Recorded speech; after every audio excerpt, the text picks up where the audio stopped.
The long wait is nearly over. Looks like the Cardinals' first-round pick, Walter Nolen III, is returning to the practice field. Plus, we've got injury updates. Kyler Murray, Marvin Harrison Jr., Darius Robinson, Garrett Williams. It goes on and on, Johnny. Plus, Brian Baldinger, Baldy's Breakdowns, is going to join us. We're cutting to the chase. Who's the better quarterback right now? Who should be playing for the Cardinals? Is it Jacoby or K1? PHNX Cardinals Bow starts now.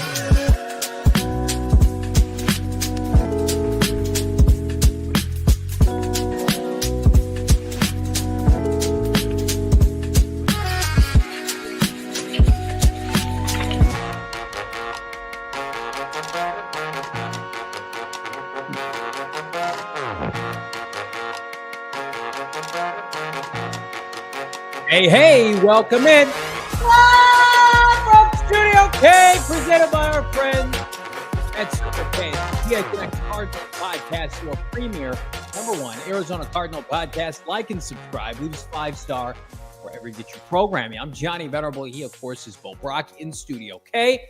Noah Man behind the mic. Everybody hit that like button. Subscribe to PHNX Sports here on YouTube. A loaded, absolutely loaded Wednesday show, Bo.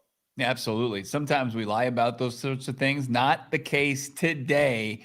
Lots of updates as far as key injured Arizona Cardinals, plus the bald one, Brian Baldinger, joins us about the top of the 5 o'clock hour. So stick around for that. You're not going to want to miss what he has to say. Of course, this episode of PHNX Cardinals, per usual, brought to you by our friends over at Bet365. Never ordinary. Download the Bet365 app today. Use the code PHNX365. Deposit $10. Place a bet for $5. Get $200 in bonus bets. Must be 21 years or older, physically located in Arizona. If you or someone you know has a gambling problem, want help, 1-800-NEXT-STEP. That's text NEXT STEP to 53342 and visit problemgambling.az.gov.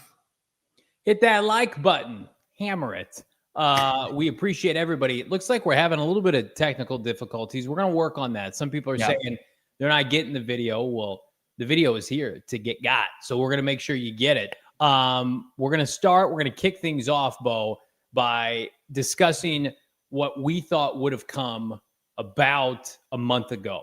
And that's the return of Walter Nolen. I'm not going to sit here and say we tipped people off of this because, we thought he was coming back in August. We shoot our shot, whatever you want to call it, back in August when we thought there'd be no chance he was put on PUP. That's what we were told. He ended up on PUP for a lot longer, I think, than anybody could have deciphered. And now, thankfully, October 15th, ahead of the Packer game, Walter Nolen is officially back on the practice field. He has not practiced since offseason team activities, rookie camp. He missed all training camp. So while this is a small step, it's a significant step nonetheless. Yeah, and our understanding so far as the technical difficulties, I believe it's a YouTube issue. I don't know if it has anything to do with what's going on our end, but please bear with us, and hopefully you'll be able to catch this show in its entirety, maybe a little bit later. But stick with us, and we'll keep you abreast of what's going on. Sounds like refresh your browser if you're having a tough time with the video. All right, I like that. Look at that. That's some really profound, cutting edge technical help. I'm part of the Geek Squad. Johnny Venerable, no doubt about it. Yeah, Jacob's saying, yep, just hit the old refresh. Should get you back on track. We appreciate that from IT guy Johnny. Not only does he know a lot about this. That's my new career as the Cardinals plummet into non-existent relevancy. I'm joining the Geek Squad. Nerd. Look, not so fast as far as the Walter Nolen. Sure, he's a 21-day window has indeed opened. It's official, right? But the Cardinals, as we broke on this show yesterday, they were going to hold a closed walkthrough. So it wasn't even like real practice. So Walter got out there, but it was like, kind of slow down, young fella. We're holding a walkthrough. And he did show up on the injury report, as did other injured Cardinals. And we talked to Jonathan Gannon, and he was pretty tight-lipped. JG today, outside of maybe the end of his presser, which was wild, to say the least. And we'll get into that in just a bit. But Yeah, Walter Nolen. Look, this is absolutely a sight for sore eyes. This is great news for the Cardinals' 16th overall pick that he is on the path to return. It is significant beyond just what's going on with the Cardinals this season. And that's where you got to look at a lot of this stuff, Bo, is like the Cardinals need Marv to produce now and in the future because he's the 4th overall pick. Darius Robinson, first rounder. Michael Wilson, it's just in his 3rd season. Like we're seeing that the 2025 Arizona Cardinals, potential at stake, but we're also looking at players that are going to play a big part of this team's future regardless. And I'm so disappointed that with Walter, that he missed this much time. But now it's like, well, at least hopefully it's not going to have a Darius Robinson scenario in which like comes back, re-aggravates it. And I'm sure that was their thinking. And really, they could have used him against, I think, Seattle, and then especially this weekend against Indianapolis. But like we all know this, like their defense has not been the problem this year, outside of the Colts game. So this is a long-term play, but I'm not going to like sugarcoat it. Like they need him. They need him to come out and show something because Dalvin Tomlinson and Calais Campbell are, I think, overused right now. You were supposed to be able to kind of mix and match, and you're overly reliant on a couple guys over 30. Calais is almost 40 years old. Right. Dalvin Tomlinson was kind of MIA against the Colts as they mauled the Cardinals up front. So between he and Darius returning to practice, which we also telegraphed, that is good news. And here's another thing I'll point out, Bo, is like Garrett Williams was not brought off injured reserve. You and I have talked about this. Garrett Williams, like the amount of time he needs to practice is not comparable to like Walter Nolen. Right. Like, Walter Nolen needs 3 weeks to practice. Whereas like they could activate Garrett Williams, like George Kittle just got activated by the 49ers. And then like George Kittle's going to play this weekend. Like when they activate Garrett Williams, like I expect him to play like ASAP. Right. It was the same thing with Bilal Nichols, right? Bilal Nichols was his practice window opened, and then a couple days later on Saturday, he was activated, and then he was in the lineup on Sunday. And that's because Bilal Nichols is an established veteran in this league. Say whatever you want about his impact, but this is a guy that's played a significant amount of snaps in his career and didn't need as long a time to get ready. That is not the case with Walter Nolen III. Walter Nolen is the last significant snaps he played in the game was back, in December for Ole Miss? Did he play in their bowl game? I'm not even sure. And then, a couple like practices at the Senior Bowl. This guy just hasn't played a lot of football in the last, 6 to 8 months. So the Arizona Cardinals, they have to be very smart about how they're going to deploy him. But this is step one in the right direction. Like somebody texted me, he's like, there's no chance he's going to be in the lineup, right? I'm like, exactly. He's not going to be in the lineup. He's going to be more than likely, like best case, ready to go come Monday Night Football against the Cowboys. And even then that might be too much of a stretch. But when you hear, like when I asked Gannon today about Garrett Williams, and he said they're not opening his window yet, but they could open it the week of the Cowboys game, Monday Night Football, and he could be active for that game. I don't see that as being very far-fetched. Actually, I see that being very likely. Yeah.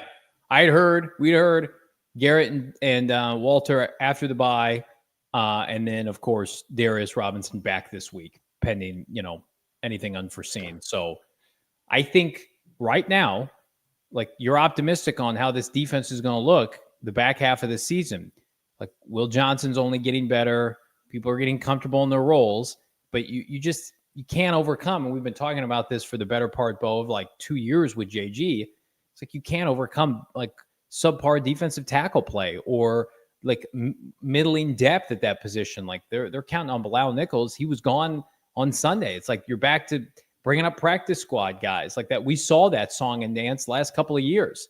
And why you couple your frustration with the offense with the fact that you blew it early in the year when the defense was playing lights out and that unit was on fire, right? So this is a good sign. I think he does play against the Cowboys on Monday Night Football. I think he practices this week, and then all of next week, I think he works out, and then against the Dallas Cowboys, I think he gets a full weekend, and I would imagine he's close already. like people who are close to the situation. I got some video sent to me over the weekend when he and his teammates were in Indianapolis. He's jogging around. He looks good. Like, this is not somebody who's laboring. Hell, like, we tweeted out video like a couple days after he injured his hamstring, and like he barely had it wrapped, and he was, walking around during training camp with no limp. So it really is just going to be like conditioning. Can he get himself in conditioning speed? Because, like when he plays, they're not going to play him a significant amount of snaps. They're going to play him like 20 to 30 snaps or percent of the snaps, maybe. It'll probably go like 10, 20, 30 and build your way up. So, unfortunately, he's probably going to be playing his best ball when the season ends. Right. But you take what you can get at this point. You absolutely do, because you're already getting, like, here's what I'll say. You're getting significant contributions from Will Johnson. Like, Will Johnson, ace, blue chipper, should be a Pro Bowler and on the all-rookie team. Like, that's a home run pick. And, like, Jordan Burch is playing. So you've got 2 of your 3 starters in your top 100 out there. And then Denzel Burke, Keaton Crawford. So, like, people are ripping Monty Austin Ford right now. I get it.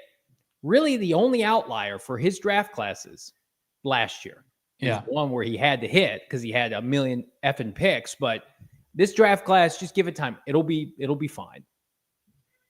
Well, you want to see, like, Walter Nolen, like, can he be a little bit different in the D-Rob's sense, where can he make an impact when he returns? Because people got 6 games of a very watered down Darius Robinson are still looking for the 26th overall pick to find it, who returned to practice today. But, can Walter Nolen get there in this limited capacity as far as snap load and look like the guy that he did at Ole Miss that made him the 16th overall pick? I think that if he's some, semblance of that would do wonders for this defensive front that I think is already playing well. But I mean, when you look at the struggles of this Arizona Cardinals team, especially this Arizona Cardinals defense that has had its woes in the fourth quarter that we're going to get in here with Baldy, why can't somebody just make a play? And Walter Nolen gives you the makeup of a player that could go in there and make you that play that you need to, whether it's early in downs where you're stuffing a ball carrier or you're taking down an opposing quarterback for a negative sack. Like, he has that skill set. Now can he put it in action? It's like, it's insane. It's not absurd. It's just the NFL. It's 100% injury, rate. But like, the fact that 39-year-old Calais and 32-year-old Dalvin Tomlinson have been your most reliable defensive linemen, because like you were hoping that those 2 vets were going to provide leadership, mentorship, and supplement your defensive line, where they've had to be the defensive line here through the first 6 games. Yeah, I mean, there's no other choice. And for the most part, they've done an admirable job. Calais, you knew Calais like couldn't keep that up indefinitely, and it's irresponsible to ask him to, frankly. But what are you going to do? You don't have the 2 first rounders that you invested so much in. And like, here's what I'll say about Darius. Like, the defensive line was playing well when Darius was in there, and Darius had a sack. Like, I think we forget, like, Darius and Walter Nolen are probably like very close to like being at the same spot. Like, Darius can't afford to miss games. He missed so much time last year. It was like a complete blur. He's talked about it. Like, Darius just needs, I say this all the time, just needs to play. We are so quick to write off guys, especially like line of scrimmage players. It's like they have to play and refine and get better. DJ Humphries was unplayable as a first-round pick, drafted right around where Darius Robinson. He could not play. Right. And even when he got into the lineup the next couple of years, he was a below-average player. It wasn't until Cliff Kingsbury and, Steve Keim extended him that he found his footing. He was a very young player. I look around the NFL, this stuff happens all the time. Look at, I know I'm talking about offensive line, but I think it's really a lot of the similarities are there. Darnell Wright has been an atrocious player for the Bears. He played his best game. People are embracing him now in Chicago. It's like, you get rid of Darius Robinson or Marvin Harrison Jr., these guys who haven't played 20 games in the NFL, and you're like, can't play, get out of here, because they're not Hall of Famers. They're not J.J. Watt game one. It's just, first of all, it's an indictment of your coaching. Oh, I can only coach guys that are like this. And I'm not saying Gannon and company act like that, but man, we need some patience with these guys. Like for me, it's enough that like Darius was playing and the unit was playing well.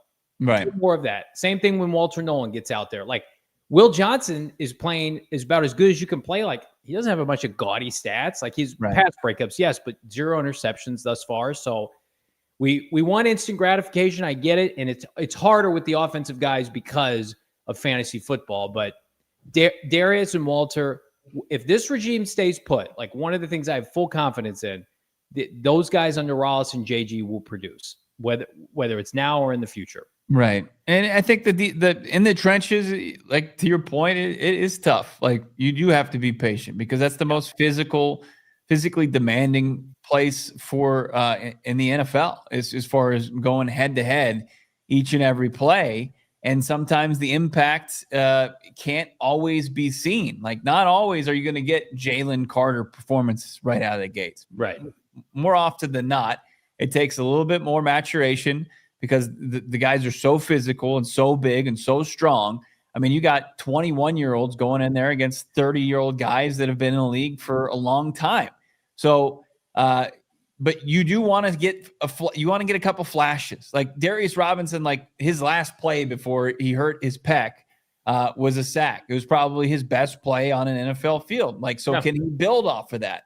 And like the good thing about both D-Rob, who's coming back, and Walter Nolen, who's on the way back, a step in the right direction, is that these guys aren't going to be like last year with Darius Robinson, in a testament or kind of a homage to our thumbnail, like our only hope, right? Like it's they can go in there and like they can play along Dalvin Tomlinson, they can play along Dante Stills and Calais Campbell, and they can be a part of that rotation. And just the expectation, like, hey, go in there on this play and win your one-on-one. Right. This defense, with what we've seen from this offense, and we're going to talk about it, like this defense has to be the catalyst for this team getting back into it. That's my mindset, because the offense, whether it's K1 or Jacoby Brissett, I don't really know what I'm getting. I'm not getting the Cardinals offense ball of 2024. So for me, it's like, okay, well, what's the more productive unit? What's the unit that I feel like is better coached? And what's the unit that has reinforcements? It's the offense, or the defense, excuse me. Like the offense is getting back Trey Benson in a couple weeks. Like that's it, and obviously Kyler Murray's bound to come back, but the depth that they're going to have defensively, Garrett Williams, Walter Nolen, Darius Robinson, young players refining themselves. Keaton Crawford looks better every week, as does Will Johnson and Denzel Burke. Jordan Birch will continue to play. I think Josh Sweat's got another run of sacks in him. Like, if they're going to compete, I tweeted this out, and I meant to bring it up on yesterday's show. Yeah. The Cardinals through 6 games have 6 takeaways. Last season, through 17 games, they had 17 takeaways. So they're on pace for last year, which is what, Bo? It's a problem, because we talked about it with Baldy before the season. Like, whomever wins this division, you're going to have to force like 25 to 30 takeaways. And we talked about like the Vikings last year, opportunistic. I mean, like, look at Sunday's game. Budda Baker drops an interception. Can't happen. Cardinals can't fall on fumbles half the time. You have to be more disruptive. And I think, we're going to ask Baldy about it. Like, does Nick Rallis need to change the way he calls his defense? Because right now it's like, it's either death by, I know the Cardinals don't give up a lot of big plays, but man, it's like death by 1,000 cuts. And this defense is starting to waver, especially in the fourth quarter. They need to switch it up, because right now the Cardinals are not taking the ball away enough to constitute the kind of defense they're playing. Right. And you got to give your defense a chance. Like, there was far too often, and I think Rallis or JG even said this much throughout this week, was, a couple of those drives, you didn't see a whole lot of third downs. Like there just wasn't a successful defensive series that you were expecting from the influx of talent on that side of the football. What's the offense look like? What's the latest on Kyler Murray and Marvin Harrison Jr.? We're going to get to that coming up next right here on PHNX Cardinals plus Baldy. Fired up for our guy Baldy returning to the program. Fired up for our friends at Pure Edibles right now. I mean, you talk about needing to tap in the worst way. with how strung I am out on this team. Pure Edibles is just what the doctor ordered. They were founded in Arizona, available 130 dispensaries statewide. They're not gummies covered in sugar like a lot of their competitors. They're a full-fledged candy company. They've got gummies, kicks, their version of Starburst, chews, soft candies like caramels, hard candies. Again, I always get asked, like, who's your go-to edible spot? And it's Pure Edibles, frankly. They offer gummies for sleep support right now. I get older, I can't sleep. CBN, CBG, CBD, and marijuana-derived THC with those unique cannabinoids. They're designed to be ripped or bit in half, making them easily shareable. I know exactly what I need when I need. I can dial in my exact dose. Do yourself a favor. Go find some Pure Edible products in one of their over 130 dispensaries, Bo, across Arizona. Love Pure Edibles. Like we were hanging out with, Pure Edibles, one of the top dogs there. Yeah. On our way to New Orleans. Huge Cardinals fan. It was great to catch up with them. Also, you're looking for not just great edibles. You're looking for good food, good friends, great fun. How about check out Chicken and Pickle, your go-to hangout spot. The place has everything. And, of course, pickleball, the indoor-outdoor pickleball courts, Sunday brunch buffet, yard games, full bar with seasonal cocktails, signature-made cocktails. So good, so yummy. 50 TVs to cheer on your favorite team. Coolest backyard. You're never going to want to leave. You got to go check it out. It's right in the shadow of State Farm Stadium. They're known for their wood-fired rotisserie chicken, juicy burgers, wings, creative salads. Johnny's mouth is watering thinking about that, being there at their tailgate and kind of watch-along situation this Sunday for the Green Bay game. Do it. Come challenge your friends to Jenga, Battleship, Cornhole, and, of course, pickleball, what they're known for. Visit chickenandpickle.com. Plan your visit today. That's chickenandpickle.com. Seen this? J.J. Watt going after PFF. That was pretty wild. See that. McAfee. I love J.J. Watt and I love PFF. So I don't really have a strong opinion either way. Always maintain, like, you got to take with a grain of salt. It's just, it's a piece to the puzzle. And you have to, it's not, an exact science. It's not the football gospel. It's like, you have to figure it out. And it, like, when his big, like, problem was how it would rank each player at their respective position.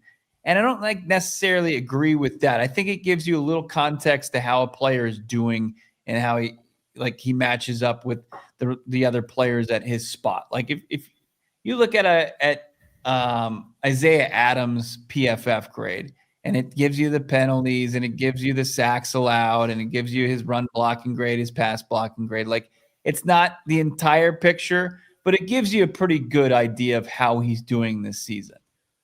I'll tell you what I've always liked about PFF, and you're right. It's an inexact science. It's not perfect. It's kind of like MLB officiating, frankly, or umpiring. I like that it gives I think there are very few like biases involved. Whereas you look around, we've got individuals like Hall of Fame candidacies being weighted and measured by Pro Bowls, which is a flawed system and really is overwhelmed by bigger markets. And the notoriety of certain players grows depending on the team and the noise around the team. And it's not always conducive. Like I talk about like Adrian Wilson in his prime compared to like Troy Polamalu, like never got his flowers, right? Like there are always instances like that. And I think PFF does a good job like cutting through that. Do I think they're perfect? Absolutely not. But like I like the unbiased nature compared to the marketplace. Like they're not afraid to say, hey, X quarterback wasn't very good this Sunday, even though it may be Patrick Mahomes or whatever. Yeah. So, but I can understand Watt's point as well. I just thought it was interesting because, for me, it's like I go to those grades and I want them to reinforce what I saw with my eyes. Like Akeem Davis-Gaither on Sunday was the Cardinals' worst graded player. Well, yeah, we watched it. He was bad, right? Yeah. Where they lose me sometimes is like, oh, so-and-so played really well. And then I go to the grades and it's like, bottom tier. And I'm like, right. What's going on here? Like, I know Will Hernandez has struggled a little bit, but like the offensive line is clearly playing better with Miho in the lineup. And his grade would tell you, like, this guy's a liability. Holy hell. Well, I always thought it was poor taste when you would yell poor PFF grades at players as they walk by. Who does that? Do people do that? You do that, don't you? No, come on. I'm not trying to get my ass beat. I can have fun with some people, but I'm not trying to do that. Well, Will Hernandez has been a PFF darling for a long time. So, right. Why don't we go to another break? We'll get to Brian Baldinger. He is going to tell us definitively who he thinks should be starting for the Arizona Cardinals. Then we'll come back. Bo and I will talk about Kyler Murray. Is he or will he play this weekend against the Packers? Pivotal game, Baldy, right around the corner. It's PHNX Cardinals. But first, I'll tell you what's pivotal. Getting out to Rally House. I'm going to be out Chicken and Pickle this weekend. I know where I'm going first. Rally House, baby, the Glendale location. You can shop at one of their 3 locations, Glendale, Mesa, and Tempe. Check out all your game day needs, hats, jerseys, only Arizona sports teams, by the way. They got drinkware, signage, cooler, socks, everything. They've got, of course, the rivalry jerseys. They've got the black jerseys, the white, and the red. I think they might have just as much stuff as the team store, which is unbelievable. Check them out right now. The Glendale location is on point. And again, only Arizona teams. They had a ton of Sun stuff, Diamondback throwbacks. You absolutely love to see that. Check them out right now. You can shop their product assortment online, rallyhouse.com today. But I can't wait to do another live show with our friends at Rally House. I love Rally House. It's the GOAT as far as trying to get your game day vibe locked in. So is Gila River Resorts and Casinos. Nobody does it better than Gila. Achieve legendary status. You do you at their 4 locations. Wild Horse Pass, of course, our personal faves. Lone Butte, Vequiva, Santan Mountain, also elite. Experience the best that the Valley has to offer. You don't have to go to Vegas. You don't have to go to California. You don't have to go to, the East Coast, Atlantic City. You don't have to do any of that to get your casino fulfillment here. AAA 4-diamond resorts, relaxation, let it take charge at Gila River Resorts and Casinos. Unbeatable desert mountain views. Go to all the, enjoy the 4,500 slots, live table games, catch all the action and any of their sports books. The views at Wild Horse Pass, for instance, Johnny, you, me, the fams, we got together. We were there experiencing those unbelievable picturesque views there at Shula's Steakhouse. But enjoy the unprecedented level of entertainment. You do you. Gila River Resorts and Casinos. Visit playathgila.com. That's playathgila.com for more details. Been waiting for this one. It's Brian Baldinger, Baldy's Breakdowns. And Baldy, it's been a minute since we've chatted with you. And since then, the Cardinal season is potentially going down the toilet. They have lost 4 consecutive games, albeit by a combined 9 points. But just off the top here, like, what are you seeing from the Cardinals? What are they doing? But specifically, what are they not doing? Well, I mean, it came down to, the Colts took the ball down 66 yards and they scored. And the Cardinals went down there, down to the 9-yard line, and they couldn't make a play from the 9-yard line to go win the game. They got the ball last. They got a chance. They had a good drive going. They made a lot of good plays on it.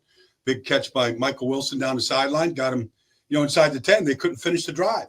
That's what it came down. It seemed like, whether you're losing to San Francisco or pick a team in this 4-game losing streak, they can't make a play at the end to win the game. And, that's the difference. This league, it's a 1-score league. It's a fourth-quarter league. Can you make the play, regardless of what happens during the game? Can you make the play when you have to win the game? The Colts did, and Arizona didn't last week. We were waiting for this type of offensive performance. We weren't expecting it was going to be engineered by Jacoby Brissett. Yeah. Do we have a quarterback controversy in your eyes here in the desert? Yeah. He played better, I thought, than Kyler has. They led him to 400 yards of offense. He ran the offense really well. You got a 4-team running back in Michael Carter, made some plays for him. But I thought the offense moved. I thought, outside of 1 or 2 3-and-outs, they moved the ball on every single drive, and they had a chance. I thought he played really well. He scrambled when he had to make a couple of plays. But I thought the offense looked better than it has looked, and that's a really good football team right there that has played, really could be undefeated if they didn't have a boneheaded play by their wide receiver. When you think about like how this could change the landscape of not only this season, but the impending offseason for the Cardinals, and could Kyler Murray be playing his final stretch of games for this franchise, Baldy? And I'll double down with you. The Cardinals had not had a prolific passing attack like that. Mm-hmm. And maybe we should reconsider our stance on Drew Petzing and some of the criticism. Certainly I am, if Jacoby Brissett can come out and couple this performance with a couple more like this. Look, they're going through it in San Francisco. You play the hot hand. The guy's playing good. I don't care how much you're paying the other guy. It's just based on production. And Jacoby ran that offense the way it can look. Play action passes, pushed the ball down the field, found the open receiver. The ball came out on time. He wasn't getting hit a lot. Like I just thought it looked better. I mean, I could go back and, break down play by play and go, this is what's better than what Kyler. But I thought it looked a whole lot better. And I think everybody that watched said that looks like a good offense right there. And, that's without your first three running backs and, maybe an offensive lineman, I mean, whatever. But regardless, I don't know. I thought they gave themselves a chance all the way to the very end, and if you score, honestly, Trey McBride got tackled in the end zone. I'm not making excuses, but he gets tackled there. Like a lot of times it gets called, you got first goal at the 1. And if you do, you're scoring in the 30s. And that's what you want to be able to do in this business, especially if you're on the road. We'll get to the defense in their fourth quarter woes here in a segment. I want to stick with the Jacoby Brissett conversation because of a lot of things that you said and a lot of things that have been discussed after this performance. But there was this downfield passing attack that did not exist before this. I think it was like 7 combined to the first 5 weeks, big play passing plays from Kyler Murray, and they got 7 on Sunday alone from Jacoby Brissett.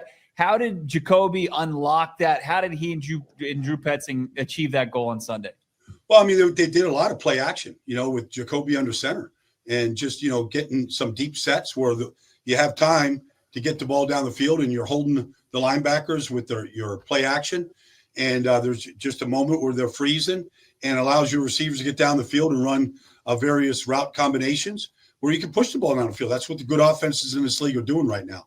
You can't just drop 7 steps like Kurt Warner did back in the day, and throw it to Anquan and Larry. So, you got to be able to take your 7-step drops, play action, max protect, and run your speedo routes and your route combinations down there to get your chunks. And you need chunks to score. And I thought they did that. Like I said, that's the way it's supposed to look. Cardinals have limited their play action with Kyler Murray for whatever reason out of the shot or out of the I formation. They've done it a little bit out of the shotgun. With Jacoby Brissett, as you just mentioned, was their dominant form of play. Can I just draw a conclusion that they can't do traditional play action with Kyler Murray? They feel not comfortable with it based on maybe his size. What do you think about the fact that they've essentially gone to an offense on Sunday that they haven't ran for the longevity of Kyler's tenure with Petzing?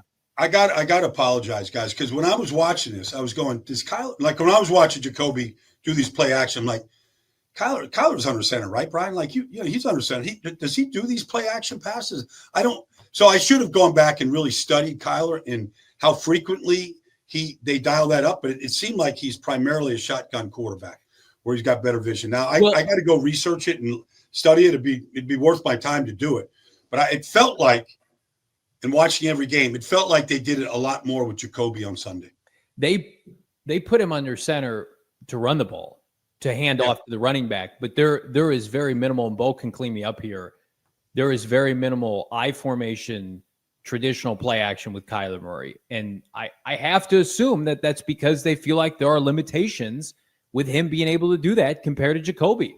I think so too. And I don't know why otherwise, why wouldn't you be running that offense with Kyler? That's, that's what, look, you could go through the list of all the great offenses in this league right now. That's what they're doing.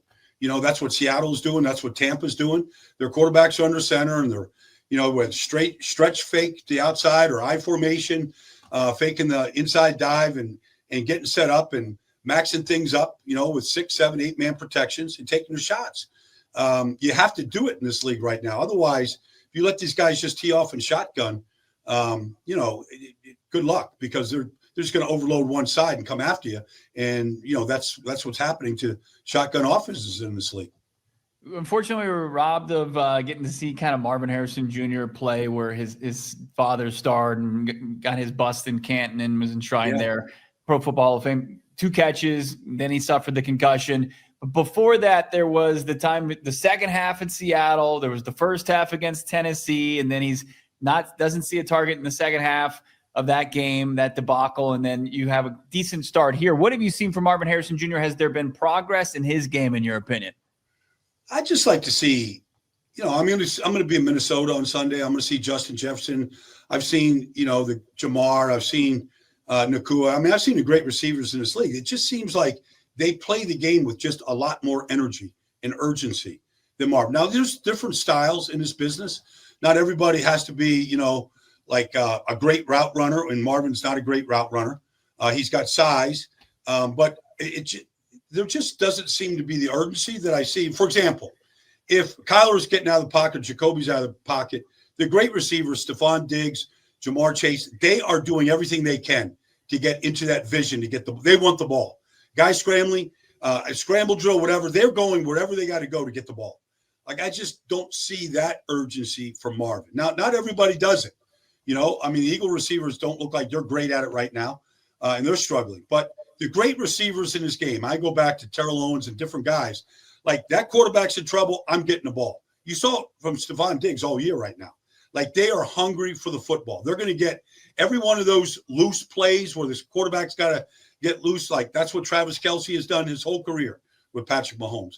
And that's just something I think that you get a lot of catches, you know, when things break down. When the X's and O's aren't working, you got to come back and go help your quarterback out. And I'd like to see that from Marvin.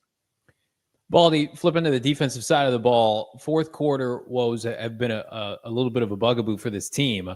And again, I was willing to give them grace because the offense just was so underperforming each of the, you know, during the 4-game losing streak or even before that. But against Indianapolis specifically, like they had a really difficult time. Yeah. Can we, like, I know Nick Rallis can coach. I know Jonathan Gannon can coach defense. Do we chalk this up to they need Darius Robinson, they need Walter Nolen, they need these players that aren't available? Or is it more of a schematics thing where maybe they have to change up some of the formations? A little bit of a mix right there. Indianapolis has a really productive offense. They got the leading rusher in the league. Like, he's tough to contain. They got a good offensive line. But, you know, so what? You know, Josh Downs killed him. You know, Tyler Warren killed him. They got beat by a lot of different guys by scheme and their play action passes and what they do offensively and how they attack. I would have thought, honestly, that, you know, since Jonathan and Shane had, you know, coached with each other, that they'd have a better feel for what the Colts would do. Right. And I didn't really get that, you know. Colts, you know, to take that drive 66 yards right down the field and score like that, it looked way too easy to me. Yeah, they got Michael Pittman Jr. out of the game, but what you mentioned, I mean, Steichen was getting linebackers on Josh Downs and Ty Warren. You're going to lose that, seems like seemingly every time down the field. But it's about matchups. And Tyler Warren, he hurt him for sure. Josh Downs is a good slot receiver. We know what his role is. But, you know, they also protected Daniel Jones, where I know, you know, Calais got a hit at the end, but, you know, they still completed the pass down the field. Pierce hadn't done much. You know, he'd been out for a little bit. So, you know, there was just sort of the next guy up for him. But I just thought I just thought the Colts kind of, you know, you put up 31 points in this business the way they did. That's not a good day for any defense. Baldy, I want to take kind of a 5,000-foot view of this team and this coaching staff specifically. We talked about it ad nauseum now. 4 straight losses. The NFC West, probably the best division in the NFL, or tied for first. And you're in a division with, you know, multiple, I think, Hall of Fame level head coaches. And now you've got a situation for Jonathan Gannon to navigate where quarterback controversy, is Kyler Murray the guy long-term? Is Jonathan Gannon bound to be here, you know, beyond this year? What's your breakdown, the overall assessment of where this franchise sits right now? Well, they dubbed themselves an early crypt. You know, you lose 4 in a row, the sky's falling. I don't care what city you're in. It's sky's falling. I mean, it's been over a month since a win. They don't know what that feels like. That feeling of winning dissipates real quickly. And so you're hearing all this chatter out there about the coaches, about the player, the whole thing, quarterbacks. That happens when you lose. And so it's life is tough. Life is tough right now. I mean, you can't really think about the future because they've got to stop the bleeding right now. And you might have to take some crazy chances right now. You might have to be more aggressive than you want to be on both sides of the ball. Like, you've got to stop this. And we see ups. It doesn't matter who you play. We see upsets every week. We see teams that we think should win. You know, they can't figure it out. It comes down to a play or not a play, you know, at the end of the game. You saw that on Monday night with Atlanta in Washington. Came down to a play. Just being able to take a handoff and hand it off, and they didn't get it. The other team wins. It's one play. And they're you could say they're a play short. I could draw up a play in each of these 4 losses that could have turned it around, but they're not making it. And so you could say that we're close, and I'm sure that's their mindset, but that's not how this business works. This business is strictly winning and losing. And they've got to figure out a way right now, in the worst way, to win a game and just stop it. Because if this thing can spiral down real fast in this business.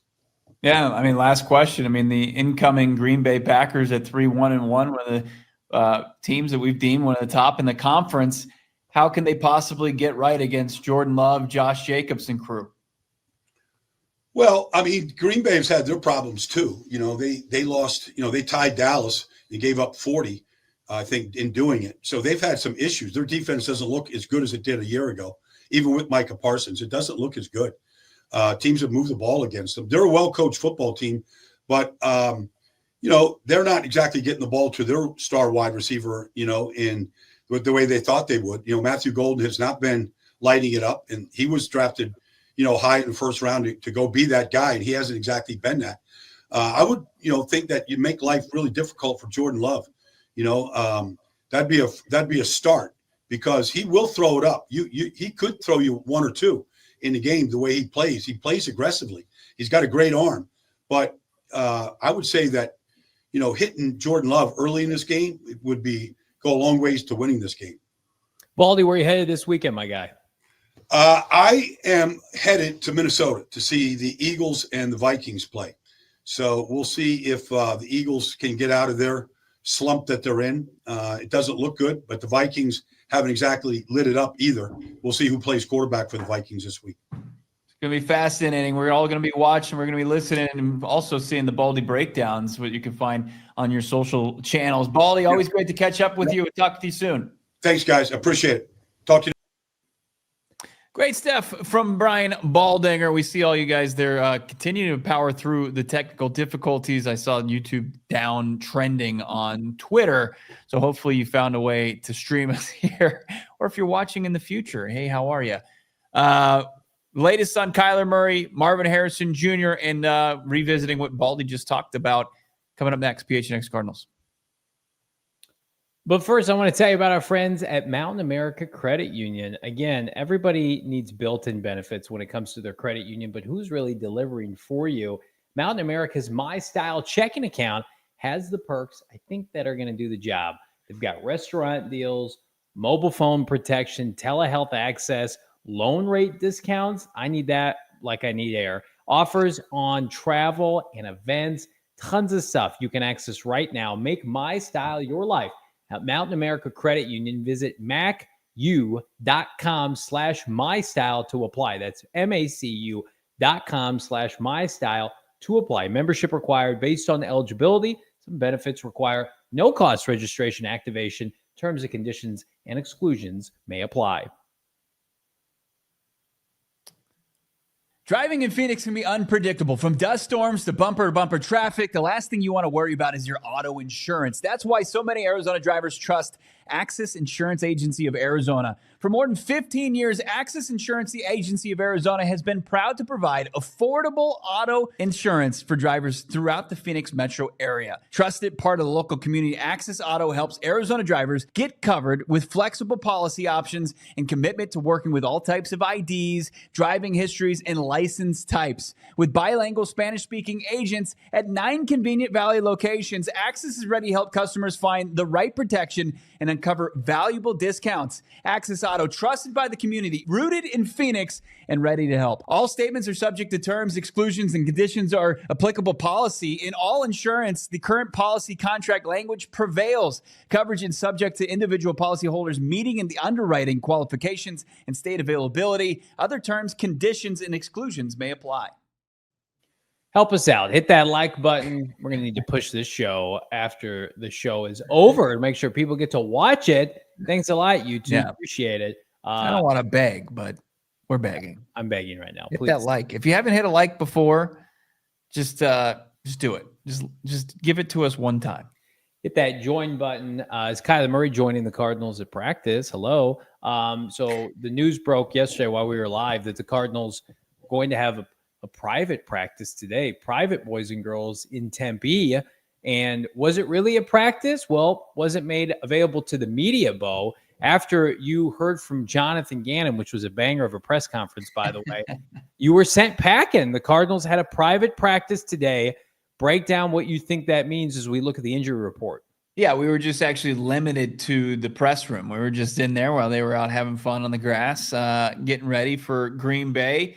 And yeah, let's take a look at the injury report for what was an estimation since it was a closed walkthrough. And you'll see that Kyler Murray was out there or limited in the walkthrough. Take that with a grain of salt. Walter Nolen was limited from the calf.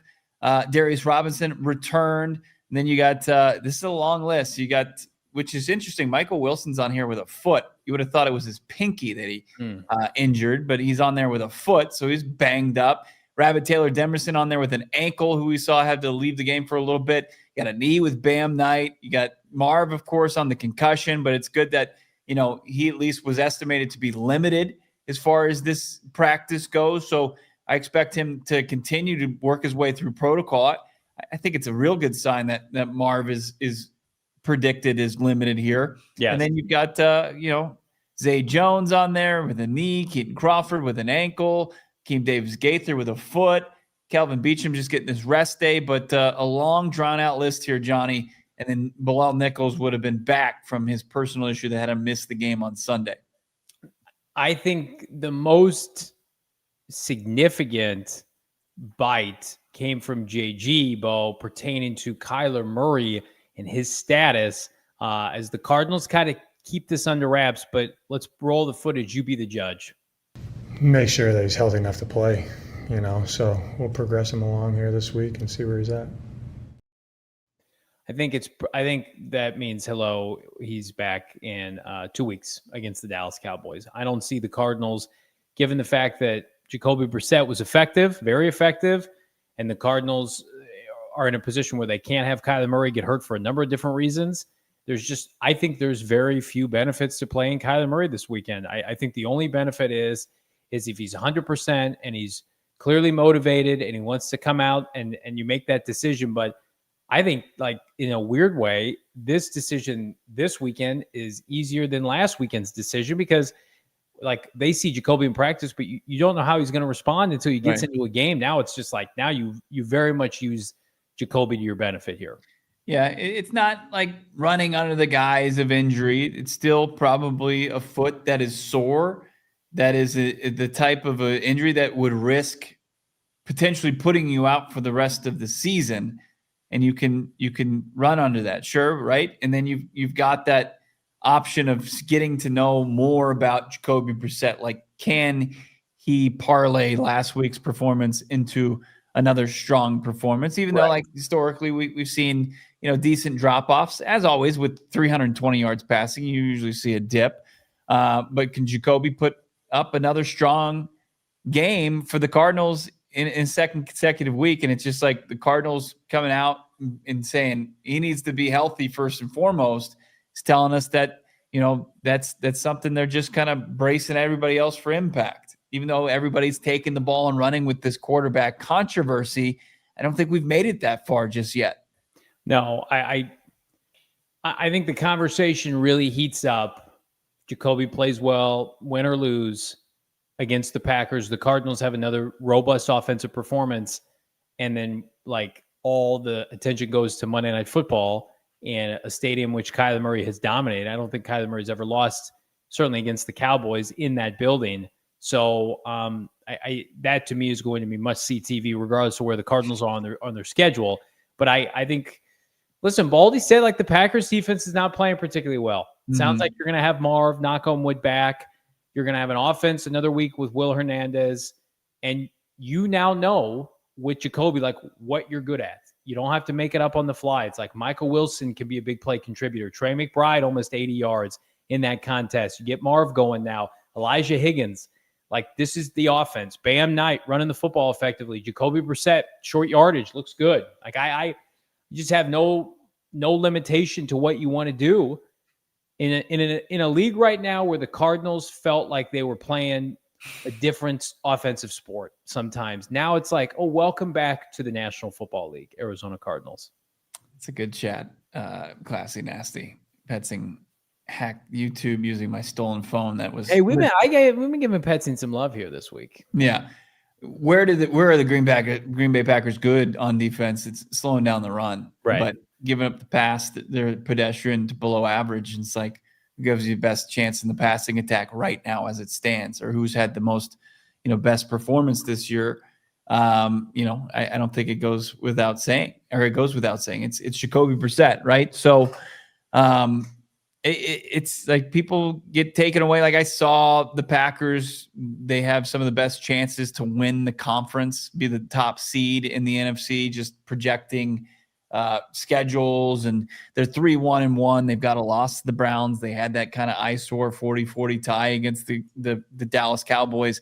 They're not a team that's played its best football, but this is a team that you're just over a year removed from getting your ass kicked also by in Green Bay. It does change a little bit here, but this is a team that's not exactly a world beater in playing at the highest and optimal level. So, and the Cardinals take advantage of that, play to the strengths against the weaknesses of Green Bay, and it could kind of point to run it back from last week just one more time before taking on a very bad defense in Dallas on Monday night. I remember that game not too fondly from a year ago, and the Cardinals were not competitive. It was probably their least competitive game of the year outside of maybe Washington. The offense looked bad. Marvin went out coincidentally with a concussion against the Packers last year. And then the defense, I have like nightmares of Bilal Nichols trying to run down Jordan Love. And that was the game really that exposed the Cardinals' shortcomings on their defensive line. So you would hope that Sweaty J and the boys be able to get some pressure. He and Baron Browning were unusually quiet against Indianapolis. And so, I think Jordan Love in a lot of ways very similar to Daniel Jones. Quentin Nelson had an unbelievable game. He was slapping around the Cardinals D-line. Yeah, he was. And they had 2 elevated practice squad players playing on the defensive line. Like Darius will play this weekend, so will Bilal Nichols. You got people who know what's going on, and then they'll come back. 4 guys plus Bilal who, you hope at some point he figures it out or can play, NFL caliber defensive line. But like you got 4 guys that I think, you can rely upon. Obviously the 2 guys that you really like in Calais and Dalvin, and then Dante Stills is still steady.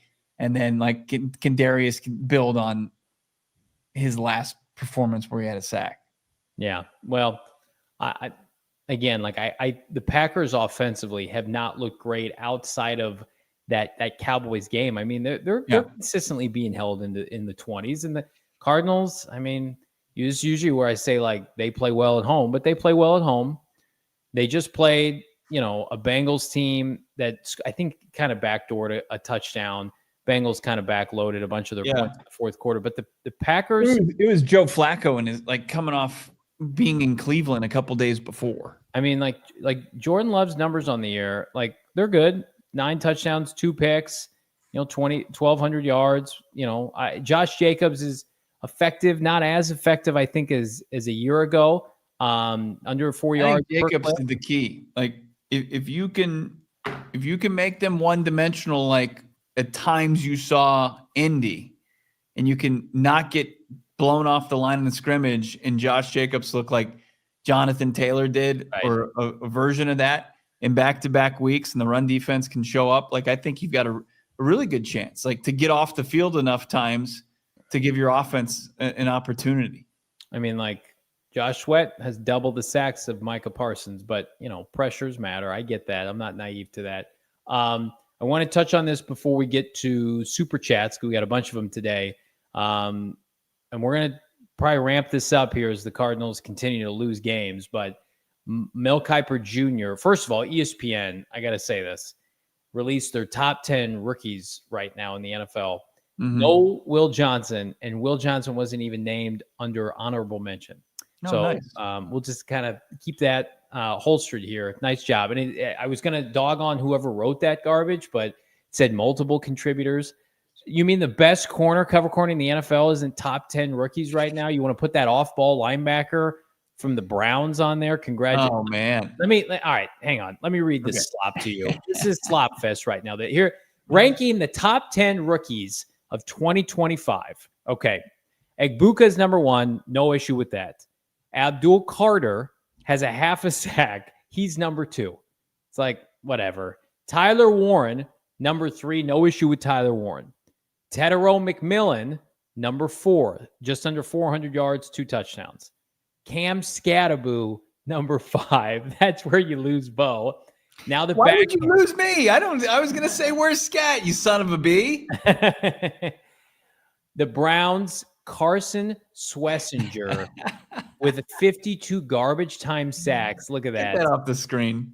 Is number 6. Jahad Campbell, who's just, people just slobber all over him, Cooper DeJean style, is number 7. Greg Zabel, a guard, 8. Quinshawn Judkins. Zabel's been so good. Yeah, he has. I didn't like that pick. Judkins, 9. Then Jackson Dart. The Giants have 3 players in the top 10.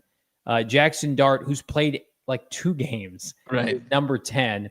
Just missed Membo of the Jets, Josh Simmons, Will Campbell, Genty, Krosky Merritt. Then they literally list everybody else. Calvin Banks, Jahad Barron, Jade Perrin is on here. Unbelievable. That is, I didn't even see that first. And then Travis Hunter's on here. Jacob Parrish, who plays corner, I think, for Tampa, has 3 passes defensed. I don't even know who that is. What are they doing? Do they not have like an ability to look up stats? That's awful. This is what I'm talking about, where I'm like, I will give PFF grace because they don't do this kind of garbage. This didn't mean to come as a whole segment, but I didn't know there were multiple corners not named Will Johnson in. But see, then people will see this and they'll be like, this is going to influence my rookie of the year vote. Mm-hmm. It's just like, that's why, with all due respect, JJ Watt, like PFF's doing the Lord's work for a lot of this stuff. Where like this ESPN has almost become with these rankings like Madden ratings. That's what ESPN is. You're right there with Madden ratings. It's popularity. Let's have Travis, Kelsey at a 99 going into 2025. Right. That's ESPN. Yeah. Man. It's unfortunate for Cardinals fans. They're underserved and not, properly kind of reported to, outside the market football consumers. It really is. It's a bummer. It's a bummer. That's why we always throughout the offseason, we'll look at these lists and we'll just can't believe it. But there's nobody going there and pounding the table and saying, how are you not looking at Sub-Zero? How are you not looking at Will Johnson when there's not, it's not even deep seated analytics. It's pretty, surface level stats like pass breakups that he remains top 5 in the league in. Yeah.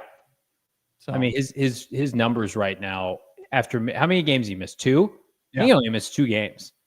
But corner is much more than statistics. That's where you really need yards given up. He's got 5 passes defended.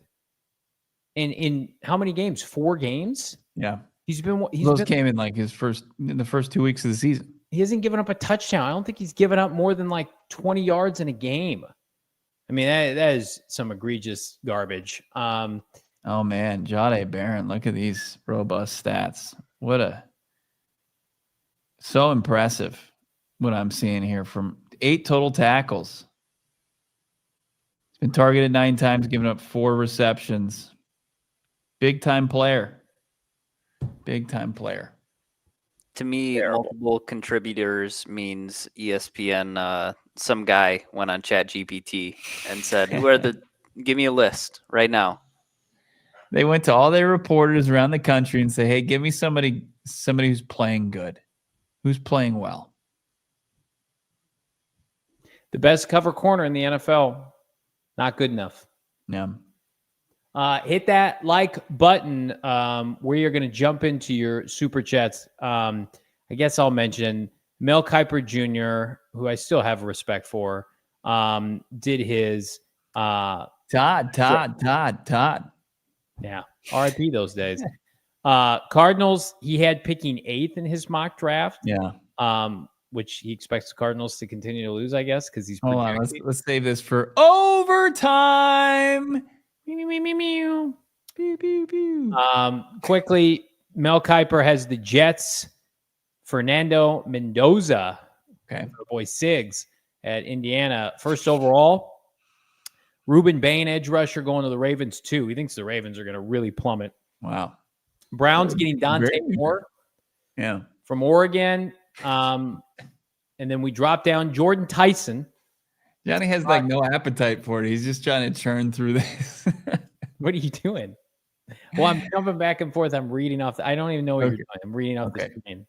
Just keep going, man. I'm sorry. I'm really sorry. I'm killing the vibe. Jordan Tyson, Giants receiver, goes 7th overall, is the number 1 skill player according to Mel Kiper, which, I mean, if you've watched Jordan Tyson, he's the best receiver in the country, in my opinion. He or Jeremiah Smith, but like Jordan Tyson looks like Stephon Diggs. I mean, he's unbelievable. And then right after that, Spencer Fanu, a tackle for Utah, going to the Cardinals, and he rationalizes it with Jonah Williams kind of being a bum and being done after this year. No quarterbacks outside of the ones I named in the top 10. And then there was the kid from who's the other QB that we've talked about a good amount on this show? I don't know. Anyway, there were other quarterbacks that went later. Ty Simpson, but Devontae Moore, is that what you're talking about? He went earlier, but he and Mendoza were gone. So no Sam Levitt in this mock, so maybe he assumes. Oh, and Lenora Sellers went right after the Cardinals at pick 9 to the Raiders. So that was the one I was thinking of. So, I mean, it's great to get a tackle. Who's playing quarterback for you? Mm-hmm. I mean, we're in a really tumultuous time. Well, we know that's what the team wants to do, right? They want to invest in the trenches, ideally. But sometimes organizations, franchises get their hands tied and they have to go after that quarterback. So if they're going to get a vet, they're going to have got that vet before the draft. So maybe that would take him out of it. Maybe Kyler has that resurgence. Maybe he finds it. He needs to. This team, like I think like the big piece that you and I haven't touched on is, or maybe we've glossed over it, but like I feel like it's over for him. And I think we're just kind of, barring something unforeseen, we're just kind of bailing water here. Like the Cardinals need Kyler Murray to play well just as much as Kyler himself needs to play well. And that was the talking point coming into the season. And now it's like, I don't know. You see that presser from Gannon today where the clip went off about Michael Vick. And you can just feel like, not the hostility, but like everybody's kind of on edge right now. Yeah. And everybody's future's in doubt and nobody's playing great. No, this team doesn't have an identity. And Kyler Murray coming back and playing well is the cure-all for everything. But I just haven't seen that with this offensive infrastructure to believe it's possible. Yeah, I have to put them in a position for success. And it's like they're able to find it in one start with Jacoby Brissett, how to set him up for success. How do you set up the guy that you've had in that building for 3 years? You would think you could be able to find it out. Yeah, man. In that moment, Jonathan Gannon was asked by our guy from Fox 10, Brad, cameraman, about when he started during his coaching journey, having to take emotion out of coaching. And Gannon said in 2007, when our quarterback went to jail, and then it was a walk-off moment, he went on to the Cardinals, closed walkthrough, and everybody's like, what did JG just say? And he was the defensive quality coach, control coach for the Atlanta Falcons under Bobby Petrino when Michael Vick was the QB and ended up going to prison for the dogfighting ring. All-time quote by Jonathan Gannon. You absolutely love to see it. I saw that quote today, Bo, and I'm like, we might be back. That might be the thing to get us back. That's it? That's what's going to galvanize this team, this fan base? I think so. I think we're back. Yep. I could see them rattling off maybe 5 or 7 in a row after that. God knows we need it. All right, let's jump into these super chats. It's been a weird show with this YouTube glitch. We appreciate everybody hanging with us. Great stuff from our guy, Baldy. Hayden kicking us off, $2.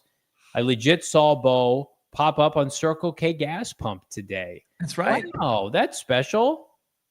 That's special happening. Bo at the gas pump. I've seen myself at my local Circle K, and it's kind of weird because I hope, I'll be wearing this hat, and I'm wearing this hat in the video. And the pump that I was actually filling up on was like glitching, and it was playing over and over. And I was looking like a weirdo, just watching myself on the gas station TV. Hayden comes back and says, I also saw CHGO on a Walmart commercial. WTF. I have seen that Walmart commercial. It is unbelievable. Brags. So we're excited for our friends at CHGO. It's a great commercial. Bo and I are still waiting for our invite to do a commercial. They'll never ask us to do a Walmart commercial. No. I got asked to do it. Oh. Yeah. Shut up, Noah. What could we do if we're not big time enough for Walmart? I mean, like a real Circle K commercial, I think would slap. I think you and I and Noah getting gross, putting my head underneath the slushy machine, sampling all the food, being escorted out. Like that would go incredibly hard. Let's get that into might drive people away though. Yeah, we don't want to do that. No off-putting Circle K stuff because it's so elite. How about Mike Meyer, $4.99? Bo, start asking good media questions right as the team starts falling apart. Go figure. What did I ask that was so good? Yeah, Bo. I don't know. What'd you ask today? I think I asked about Garrett Williams. What else did I don't know. I hate this fan base. Why I asked Drew a couple questions yesterday. I don't know. Sorry, guys. I let you down. We're here because of me. Bo is committed to the stance, and I agree with him that like you can ask whatever you want.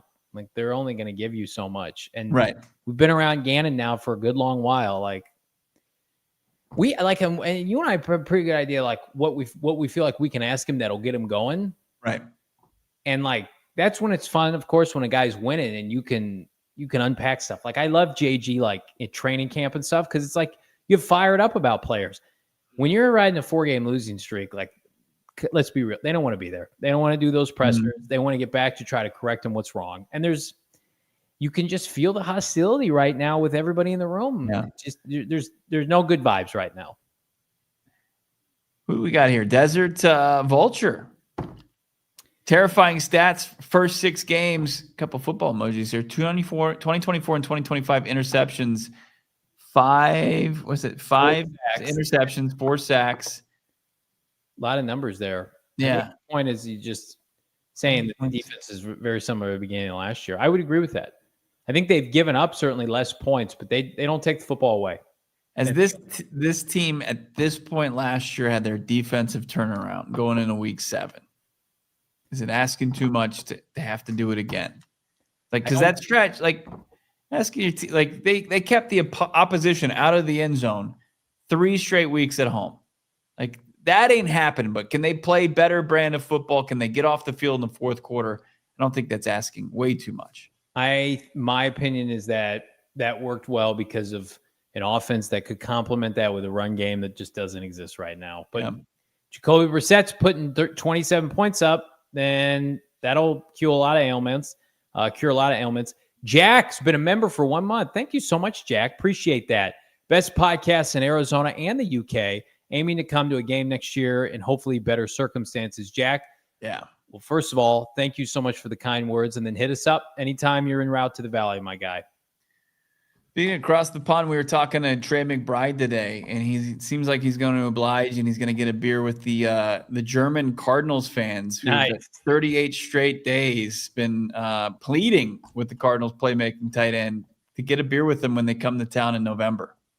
Love that. I'm glad that's going to happen. Trey's such a good like ambassador for the Cardinals. Like they're going to be leaning on Trey. Are you a little jealous? I mean, like they've been doing it just for 38 days. You've been doing it for the better part of 3 years. I don't need Trey McBride to watch me drink alcohol. That would be bad for everybody involved. I think I know my limitations. I would rather like have Trey McBride in our show and like screw around like one of the guys, like he has been, exchange hats like we've done before. But I don't need Trey McBride to watch me try to chug a beer. That's not a question. Nobody said that you were going to be forced to chug a beer. We know that, like, I love it. Classy, nasty, and bees. Like, who wouldn't want to see Johnny and Trey just get a drink together? Johnny puts all this pressure on himself because multiple embarrassing moments where he failed. I'm not embarrassed. Listen, if it was just me and Trey, hell yeah, and a camera crew, but we know you'd be frauding it up. You'd be around. All of our slappies would be there. Shane trying to do content, and they'd be like, show him the picture, show him Johnny trying to chug it, and then Trey would be like, I need to step away. It would be overwhelming for Trey. I don't want to put him in that spot. No, it wouldn't be wholesome like you're describing it, like the guys from Germany.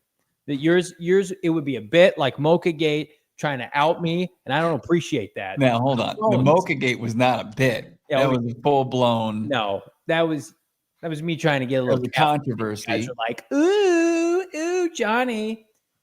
Alphone's $4.99. Find out who your friends are. Got to stick with K1 next year. New OC is a must. Look at the QB free agent next year. It's trash. College QBs are a huge gamble. Beating bum teams, it's hard to judge. I mean, there's a segment of the fan base that feels like you, Alphones. There's this segment of the fan base that never wants to see Kyler Murray play for this team again. There's a segment that wants Petzing and Kyler gone and Gannon. I thought we were going to have a season of unity, and the fan base has been segmented out in droves. And I think that is probably one of the biggest indictments of how this year has gone. Yeah. Who was it saying in the chat? Jonathan, it would be like when you called your buddy Puka over. Man, one of the more embarrassing secondhand embarrassment I've ever experienced in my entire life. Sitting next to Johnny as he's waving over Puka, who the NFL's leading receiver, and Johnny's just like, it wasn't that aggressive. It was it was really like I did it, and it was like a cool way to do it. I'm not gonna do it for everybody right now. Cool. This is one of these. It was like I was doing one of those. It wasn't like weirder. Hey buddy, hey, come over here. First of all, he was by himself. He was all alone. He was on his phone. I was going to come over and tell him how much we respect his game, and how we host a little fanboy pod. But I was also, we had done so much content. I was in content mode. I couldn't turn it off. So excuse me. Some of us work. Luis Perez, $1.99. You're a fraud. 2007, when our QB went to jail, JG hit that like. It was a wild moment. Hey, when was the first? You've faced roster adversity. When you take the emotion out of it for the first time? Oh, when our quarterback went to prison. Think about this. Gannon was on that staff. He was also on the staff in Indy when Andrew Luck retired, like right before the season. Yeah. So you talk about it. He's seen it. He's seen it. Remember? Because he said, didn't Petrino just leave after that season? Then was he like one and done in Atlanta, and like was like it wasn't after the season. It wasn't after the season. Like during the season, I thought. Oh, it was? Yeah. Or was that Saban? I think that was Saban. No, I think you're right. I think it might have been Petrino. Those guys are scumbags. Petrino had a couple moments. Yeah. Oh, Saban stayed. Yeah. Petrino bailed. Because I remember they were interviewing like Joey Harrington. Yeah, and then Gannon's just like on the staff. Maybe we can get Bobby Petrino to come here and call plays. That'd be wild. That'd be absolutely wild. Charlie Sinclair, resident Charger fan. They're having a tough time right now, waiting for players to come back. $1.99. Garrett Nussmeier to AZ, the savior. I'd take a Nussmeier. That'd slap for Johnny. Bo's not a huge fan. Garrett Nussmeier? Yeah, I mean, I think he's had a couple opportunities to step up for LSU, and he has not. He has good games against bad teams. And then he comes back $1.99. Any chance Cards will be sellers? 100%. I think we could see this selling off of some veterans here in a matter of weeks. I think somebody came out. I think I can't remember who it was. Who's our dude from ESPN that does stuff with Mina Kimes? That's been on our show. Who's a fellow short king like me? Breaks down the tape. I can't remember what his name is. But he said no team needs a player more at the deadline than the Bills need a safety. So maybe you ship him Jalen Thompson. You let Jalen Thompson go play for the Buffalo Bills. Poor Jalen Thompson. Benjamin Solak is who I'm thinking. Yeah. Wrapping it up here with Michael Meyer. $1.99. You knew exactly what you ordered. Absolutely. During Mocha Gate. Guy's supposed to be abstaining from sugar, and he orders a drink where the main ingredient is sugary chocolate syrup. It was sugar-free. And I think I don't want to put any ill will on that nice young lady that was working there, but I'm pretty sure, when people fudge up your order, but you're too kind to say, no, ma'am, it's okay. And you just try to play it off. That's what I was doing, but that's fine. Some of us try to be the bigger person, but Mike, you wouldn't know anything about that. Oh my God! This guy Just was our guy. contributed to our super chats. He doesn't deserve to be clapped back at by you. All people who is not innocent. You were guilty. They're in Mocha Gate. People in the chat saying I have character issues. Mocha Gate's all we got. This team's not giving us shit. We need Mocha Gate back in the first way. There's 270 watching. There's 35 likes. Help us out. I know a lot of us are struggling to get the stream. Make sure this episode doesn't just go on deaf ears and gets watched by Cardinals fans who want to watch it. Easiest way to help us out, hitting that like button. Times are tough. This is one of my favorite sayings.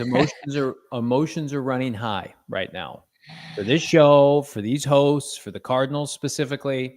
Chef is completely right. You're putting the blame on that young lady. Unbelievable. Enough time has passed. You screwed up my order. No, I don't do that. Enough time has passed. You take what Starbucks gives you. I need a win like I need air. This team disappointing every day. I do think that the Gannon clip could be fuel. I will just say, if they win this weekend, we'll come back to that. Gannon in the news 2 straight weeks, by the way, with that clip, and then last week with the situation with DeMercado. He's getting his FaceTime in, whether it's good or bad. Man, this team, we're going to be doing a big Friday preview show as the Cardinals welcome the Packers, who historically they have not had a ton of success against recently, post Bruce Arians, but that was a good time to start a new streak, Bo. Yeah. Somebody was asking us to drop one of our vices. Louis saying, can you do another vice for a win? Maybe we might have to kick that around. Could be a while. I like my vices. I've earned that. Not going into a bye week. If they lose against the Packers on Sunday, we'll kick that around post-bye. Yeah. That's good. It's good. Listen, why do you and I continue to give up things, though? This team continues to give up on us. When is this team going to win a game? When is this team going to win the NFC West? You've been asking them to give up on somebody. Yeah. No team players dead. A lot of people have been asking me to call the Cardinals dead because it's the reverse jinx. It's not bad. It's not a bad idea. I have no faith in what they're doing. I'm very disappointed in everybody involved. They blew the offseason. They're dead. How about that? Now let's see it. Here's the biggest piece of keeping the faith, as Bees put it. They have good players on their team. Mm-hmm. They need their good players to play good football. Haven't gotten that yet. I saw our third open letter to the organization today that I've seen on social media. What did you send to me? I need you to say that to the people right now. I just think we need to put a pause on open letters to this organization. No, that's not what you said. You said, I want to do an open letter for no more open letters. That's no disrespect, by the way. The team is just bad. That's it. It's not like an indictment on the ownership. This isn't about the facility or anything. Yeah. This is about this team isn't playing good football. It's nothing to do with put away your pen, put away your paper. This is about playing bad football. We all love the Walter Nolen pick. We all love the Marv pick. They stopped charging for food 2 years ago. They're building a Scottsdale complex, elite. They spent $100+ million in free agency this year. They had a great offseason. We got a coaching and a quarterback problem that they're trying to figure out. That's it. They have a bunch of players go down. I'm not making excuses, but the Cardinals infrastructure is not broken. They suck right now. They're not a way. How it's like Baldy said. It's how do you find a way to become a winning team? Yeah. Michael Bidwell can't do that for them on Sunday. It's they have the pieces. They lost to the Tennessee Titans, fam. Inexcusable. It just is. They may never get over that. If Jonathan Gannon's not back next year, it's because they lost to the Tennessee Titans. Inexcusable. Yeah. I mean, it changed the whole complexion of the season. They could be 3-3, and it could stand to lose to Green Bay and get back on track against Dallas. Now it's you gotta win. Trash. The team that's Alex said, team that fired their head coach, you lost to in year 3 of a rebuild. When your players were like you had a quarterback that you went all in with that was healthy, and you have your. How many times does that happen? You have the same coordinators, the same head coach, the same quarterback. Year 3 of a rebuild. You're at home facing a winless team, and you lost to them. It's going to be the nail in the coffin, as Sag put it, if things unravel. If they go and have a prolonged losing streak, like last week, in my opinion, was the time to buck the losing. That game was there to be won. Didn't do it.